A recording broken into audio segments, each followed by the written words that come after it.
সমস্যা আমাদের চারদিক থেকে ঘিরে ফেলে। এই সমস্যা নানান ধরনের হতে পারে। আর্থিক সমস্যা হতে পারে, পারিবারিক সমস্যা হতে পারে, কোনো সম্পর্ক নিয়ে সমস্যা হতে পারে, কখনো কোনো দৈনিক সমস্যা হতে পারে, কখনো কোনো দ্বন্দ্ব হতে পারে, অনেক সমস্যা হতে পারে।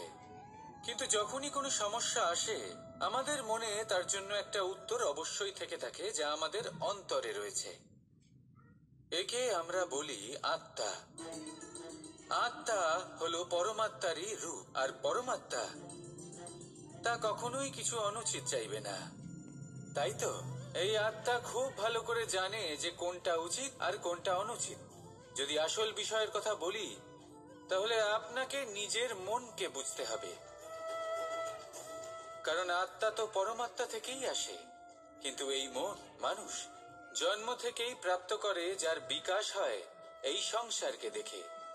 যেদিন আপনার এই মন আর আপনার এই আত্মা এই দুই এক হয়ে যাবে, আত্মসাৎ হয়ে যাবে, সেদিন আপনার জীবনে না কোনো সমস্যা থাকবে, না কোনো ঝঞ্ঝাট থাকবে, না কোনো সংকট থাকবে, কারণ আপনার কাছে সেই সমস্ত সমস্যার, সমস্ত বিপদের সমাধান থাকবে, আর তাও আপনারই অন্তরে।